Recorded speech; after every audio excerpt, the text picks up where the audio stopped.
આજે આપણે કેરીનો રસ કાઢવાની 3 પદ્ધતિ જોઈશું અને ત્રણેય પદ્ધતિ એકદમ એટલી સરળ છે. પ્લસ એ ત્રણેય પદ્ધતિમાં અલગ અલગ પ્રકારનો રસ નીકળે છે, જેમાં ન આપણે કોઈ મિક્સચર કે ગ્રાઇન્ડર વાપરવાની જરૂર છે, ના બ્લેન્ડર વાપરવાની જરૂર છે. ગામડામાં તો ઘણીવાર લાઇટો હોતી નથી, તે સમયે અગર કેરીનો રસ કાઢવાનો થાય તો શું કરવું? તો ચાલો જોઈ લઈએ. સૌપ્રથમ બધી જ કેરીઓને આપણે સારી રીતે ધોઈ લઈશું. કેરીના જે મોઢા હોય છે તેના ઉપર થોડી ચિકાસ ભરી હોય છે અને ખીલ આજુબાજુ ચોટેલા હોય છે. તો કેરીને બને તો 10થી 15 મિનિટ પાણીમાં પલાળી રાખવી અને પછી એને આવી રીતે હાથથી ઘસીને ધોઈ લેવી. રસ રેગ્યુલર ખાવાનો હોય કે રસ સ્ટોર કરવાનો હોય, પણ વ્યવસ્થિત રીતે કેરીને ધોવી ખૂબ જરૂરી છે. નહીં તો નાના બાળકોને ઘણીવાર ખીલ નીકળતા હોય છે, એટલે હોઠની આજુબાજુ કે દાઢીની ઉપર બધે નાના નાના ફોડકા નીકળતા હોય છે, જેને કહે છે કે કેરીનો ખીલ લાગી ગયો. તો આવી રીતે કેરી ધોવાઈ ગઈ.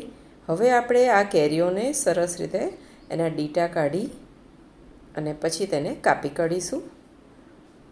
હાલ હું તમને એ જ કેરીઓ બતાવી રહી છું જે સારી છે, જેના મોઢા બગડેલા હોય છે. એ કેરી મેં હાલ ઉપયોગ કર્યો નથી, એટલે સારી કેરી પહેલાં બતાવી રહી છું. કાપવાનો પ્રોસિજર એ જ છે. આપણે કેરીને કાપી કાઢીશું. નથી કેરીને ગોરવાની, કે નથી એના છોડા સાફ કરવાના, કે નથી એનો ગોટલો સાફ કરવાનો. આટલી સરળ પદ્ધતિથી જો કોઈ કેરીનો રસ કાઢતા શીખવાડે તો શીખી લો અને બીજાને શીખવાડી પણ દો. હવે કેરીના ગોટલા બધા અલગ કરી દઈશું અને સૌથી પહેલી જે આપણી રીત છે એ છે, આપણે ઘઉં ચારવાની ચાળણી હોય છે, એવી મેંદો ચારવાની ચાળણી હોય છે, એ ચાળણીનો ઉપયોગ કરી અને રસ કાઢીશું. હવે કેરીના ફાડિયા લઈશું અને એ ફાડિયાને ફક્ત આપણે આ ચાળણી ઉપર દબાવીશું.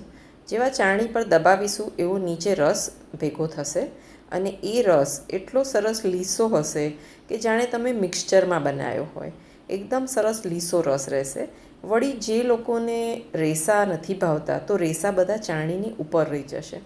તો લીસો રસ કાઢવો હોય તો તમે ચાળણીમાં ફટફટ ઘસી કાઢો એટલે તમારો રસ નીકળી જશે. તો ચાળણીને થોડું ટેપ કરીશું એટલે રસ બધો ચાળણીની નીચે સાઈડ આવી જશે, જેને આપણે આવી રીતે ઇઝીલી હાથની આંગળીથી કાઢી લઈશું. હવે આ સમયે તમે જોઈ શકો છો કે નીચે રસ એકદમ લીસો રેડી થયો છે અને ઉપર બધા રેસા ભેગા થઈ ગયા છે. તો છે ને એકદમ સરળ મેથડ. તો આ ટાઈપના રેસા ચાળણીની ઉપર રહી જતા હોય છે, તો જેને લીસો રસ ભાવે છે એના માટે આ એકદમ સરળ રીત છે. ચાલો આપણે આ રસને એક બાઉલમાં કાઢી લઈએ. ચાળણી પણ બહુ સરળતાથી સાફ થઈ જાય છે અને હવે આ બધો રસ આપણે એક બાઉલમાં કાઢી લઈએ અને ત્રણેય રીતનો રસ હું તમને બતાવીશ અને તમે તમારી જાતે નક્કી કરજો કે કયો રસ તમારી માટે બેટર છે. તો હવે તમારી સાથે શેર કરું છું બીજી રીત. બીજી રીતમાં એવું છે કે તમારી પાસે ચાળણી પણ નથી. તમારી પાસે જો ગ્લાસ હોય આવો ધારવાળો, તો ધારવાળો ગ્લાસથી પણ રસ નીકળી શકે છે અને એ પણ બહુ જ ઇઝીલી. તો જે પણ કેરી તમે લેશો તેને આવી રીતે ગ્લાસથી તમારે ફક્ત એને દબાવી અને એને આવી રીતે બહાર ખેંચી લેવાની છે. હવે કેરી પાકેલી હોય એટલે સરળતાથી બધો જ રસ નીકળી જાય છે અને આ રીતે તમારું કેરીનું છોડું એકદમ સાફ થઈ.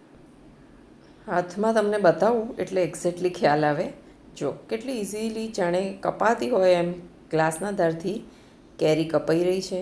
નીચે મૂકીશું તો થોડું આપણે પ્રેશર આપી અને પણ છોડું સાફ કરી શકીશું અને એટલું સરસ છોડું સાફ થાય છે કે એને આગળ કશું જ કરવાની એમાં જરૂરત પડતી નથી. તો સૌથી સહેલી રીત મને ગ્લાસવાળી લાગી છે. હવે ગ્લાસનો રસ તમે કહેશો કે આવો કેવો ટુકડાવાળો, તો એની પણ રીત તમે આગળ જોતા રહેશો તો ખબર પડશે કે આ રસ કેવી રીતે બને છે. હવે આ ગ્લાસને ફક્ત આવી રીતે દબાવવાનો છે કેરીના ઉપર. કેરી આપણી પાકી હશે એટલે ઘણો ખરો એમાંથી રસ છૂટો પડી જશે. આ ટાઈપનો રસ એવા લોકો માટે છે જેને થોડો રસ અને થોડા કેરીના પીસીસ ભાવતા હોય છે. તો એના માટે આ ટાઈપનો રસ ખૂબ મજા આવે છે. ઠંડો રસ કરી અને તમે આ મારી ત્રણેય મેથડ ટ્રાય કરજો અને તમારા ફેમિલીમાં જ પૂછજો કે તમને કયો રસ ભાવ્યો. તો ચાલો હવે બીજી વાટકી આપણે ગ્લાસવાળા રસની ભરી દઈએ. તો તમે જોઈ શકો છો કે કઈ ટાઈપનો રસ નીકળ્યો છે એટલે તમને ખ્યાલ આવે. તો હવે આપણે બે મેથડ જોઈ લીધી, એક ચાળણીવાળી અને એક ગ્લાસવાળી. અને હવે ત્રીજી રીતમાં આપણે આ ટાઈપની છીણી લઈશું, જેનાથી આપણે દૂધી, ગાજર બધું છીણતા હોય એ છીણી લઈશું. અને આપણી કેરીને ફક્ત અને ફક્ત છીણી ઉપર ઘસીશું. આવી રીતે ઘસવાથી ફટાફટ બધો જ રસ નીકળી જાય છે અને છોડા એકદમ સાફ થઈ જાય છે.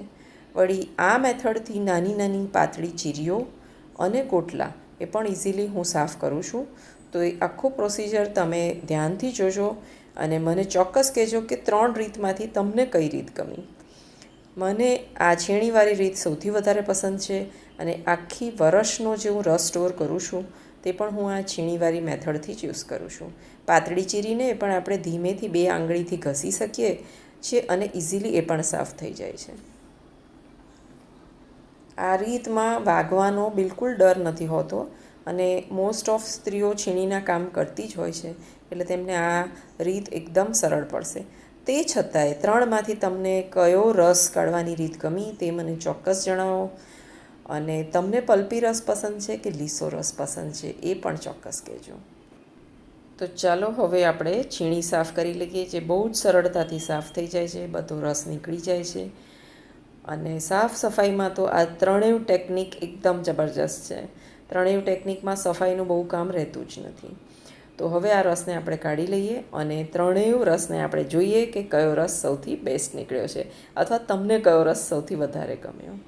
હું મારા નંબર 1, 2, 3 ચોક્કસ આપીશ, પણ તમે પણ તમારા નંબર આપજો કે પહેલો તમને કયો ગમ્યો, બીજો કયો ગમ્યો અને ત્રીજો કયો ગમ્યો. આ ટાઈપનો જે રસ જે છીણીવાળો નીકળે છે તેમાં બંને જણને સેટિસ્ફાય થશે. થોડો પલ્પ રહેશે અને થોડોક રસ રહેશે. મને આ રીત સૌથી વધુ પસંદ છે. આ મારી નંબર 1 રેસીપી છે. હું બધાને અનુરોધ કરું છું કે આખા વરસનો રસ કાઢવો હોય તો આ જ મેથડ અપનાવો. આ રીતથી ગોટલા સાફ કરતાં પણ મેં તમને બતાવી દીધા કે બહુ જ સરળતાથી સિમ્પલ ચપ્પાથી સહેજ આપણે ઘસીએ તો ગોટલા સાફ થઈ જાય છે.